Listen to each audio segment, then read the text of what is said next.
2 weeks now, it's just been a battle, staying away for more than 24 hours. Because they don't love you. You should love each other. For your love for one another will prove to the world that you are my disciples indeed. Father, thank you for your word in Jesus' name. You may all be seated. Amen. The life of Christ and living out, LOL, the love of Christ. Amen. Amen. So I will ask again, if the word, because they know our lives and where we are right now. Because no one could refute, no one could challenge the life that you have lived out and experienced. If we talk about religion, if we talk about doctrines, people will have different opinions, you have different interpretations, they would have, different beliefs that they would even challenge what you believe. But a life that we live, a life that we had lived, a life that we have experienced, nobody could challenge that because that is who we are. Amen. Amen. And I think that we get that opportunity before we left to encourage our nephews. Our families have grown and organized, and each one of them are proclaiming that they are the truth. Amen. Not to mention the non-religious. There's so many belief system out there that would tell us and show us and would try to convince us, including Christianity. Imagine, Christianity alone, there's hundreds of different denominations, and not which one should I follow? Because every time I would listen to this group, they sound truthful. But when we start to listen to the other side, logical, but there is one thing that led me to believe Christianity. It's not just because of the soundness. One of us, with this question, and he said this: Teacher, which is the most important commandment in the law of Moses? Even in Jesus' days, every one of them believes in God. They all came from the same tribe. They all grew up in the same laws. There's no question about, following the laws. But he was being questioned about which is the most important commandments in the law of Moses, trying to trap him to say the wrong things so that they could accuse him of being blasphemous against what their beliefs are. And 7, Jesus replied, "You must love the Lord your God with all your heart and all your souls and all your mind. This is the first and greatest commandment. A second is equally important. Love your neighbor as yourself. And the entire law and all the demands of the prophets are based in these commandments." What Jesus is saying and telling us it is not just about following the law. It is about living out the law, which is LOL. Living out love. Just like Jesus said this, how will people know, how will the world will know that you are my disciples, that you are my followers? How will people know that we are real children of God? It is not just about what we believe, although belief is important.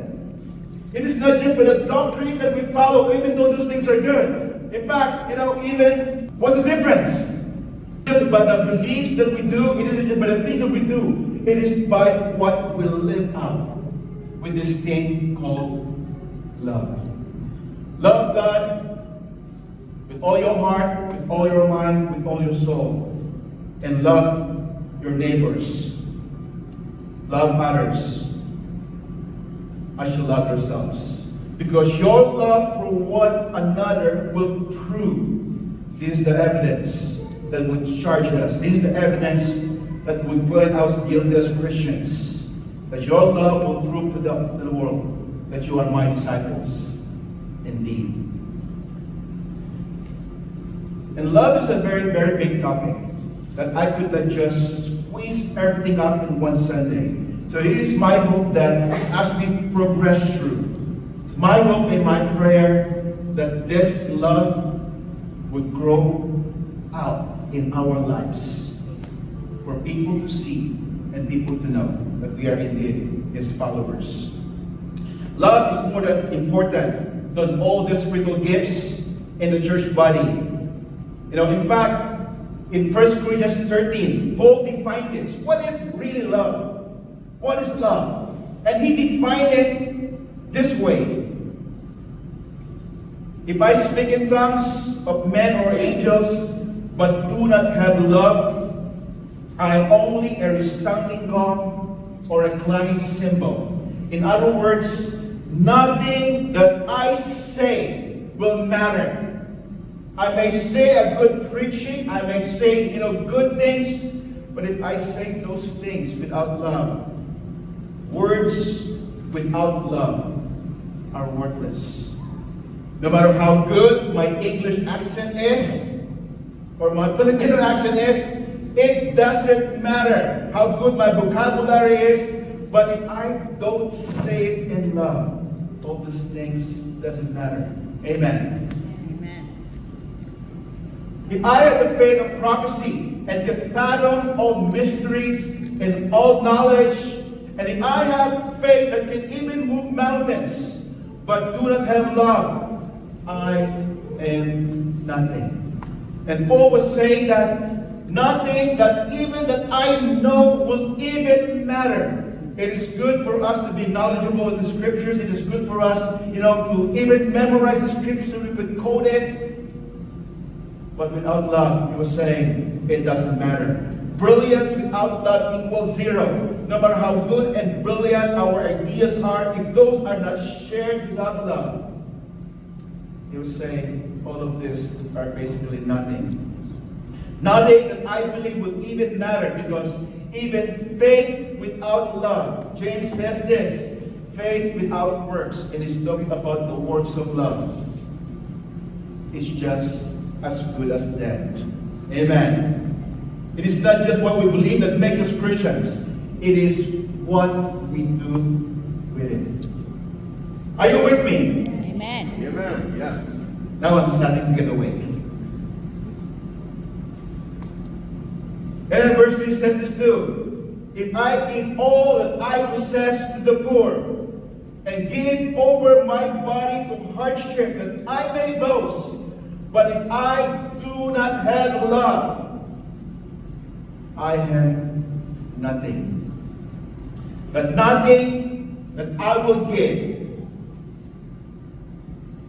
would even matter. But nothing that I will accomplish in this world will also matter. Our titles, our achievements, our success does not make us better or becoming more Christians.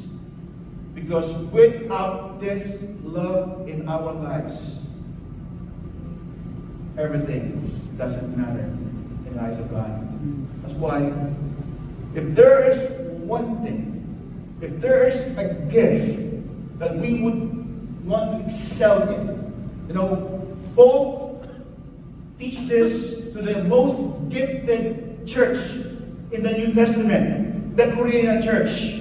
They spoke in tongues, they believe in miracles, they believe in prophecies. All the things that we believe right now as Pentecostals, we believe in the power of the Holy Spirit. They're so good in that. They're so, they practice it even beyond, even they overemphasize it. But Paul reminded them that the greatest gift is not to speak in tongues. It's not having the gifts of prophecy. It's not having the gift of teaching. It's not having the gift of this sermon and wisdom. All these things are good. Those things are important for the church so that we could bless one another. But the greatest gift he was saying is love. Amen. Are you with me? Love is greater than the gifts. Love is greater than knowledge. Love is greater than faith. And love is greater than sacrifice. So if there's any gift things that we need to excel on, as Paul is teaching us in 1 Corinthians, it is love. What is love? He also defined it there. Love is patient. Love is kind.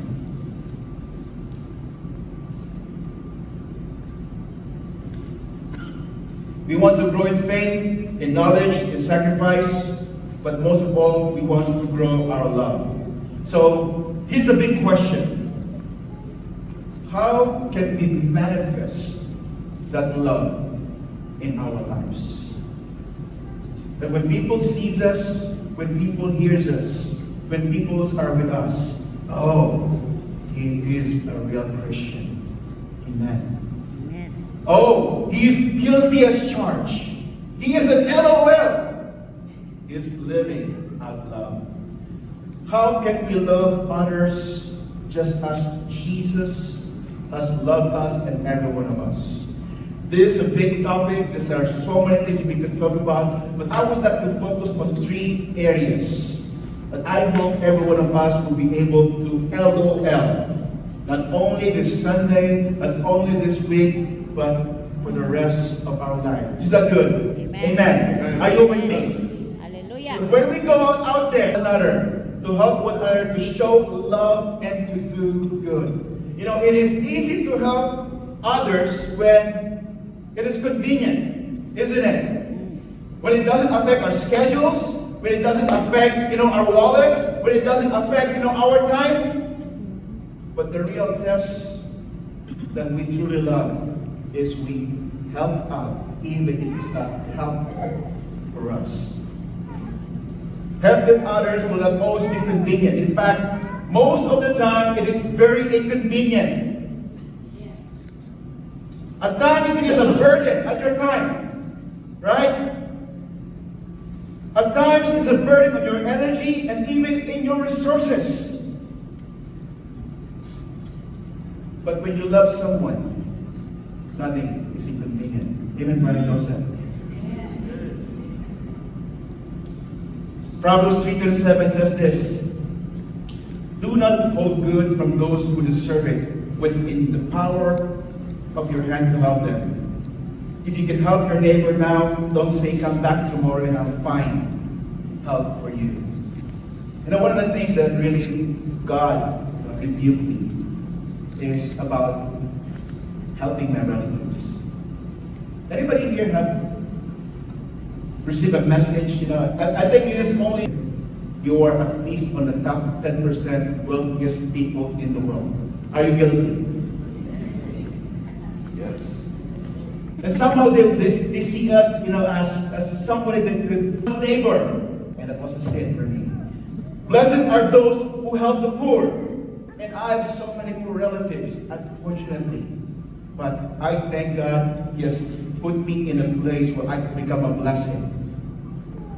Proverbs 17:70 says this: a friend is always loyal, and a brother is born to help in time of need.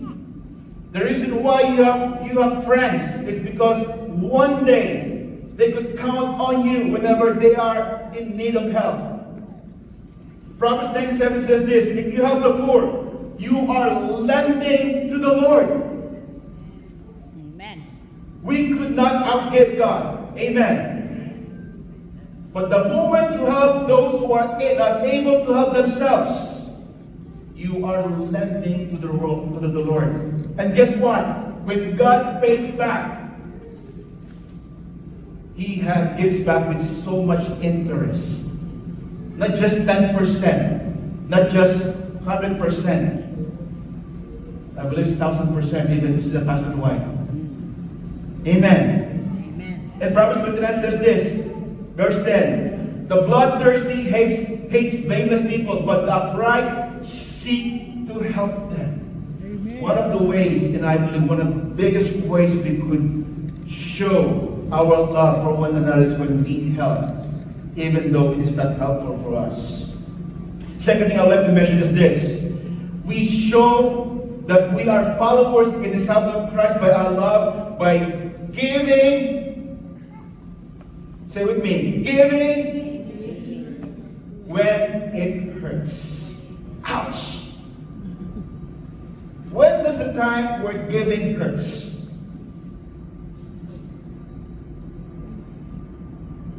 Last Sunday when I was exhorting about every kid is laying one's life for one's friend.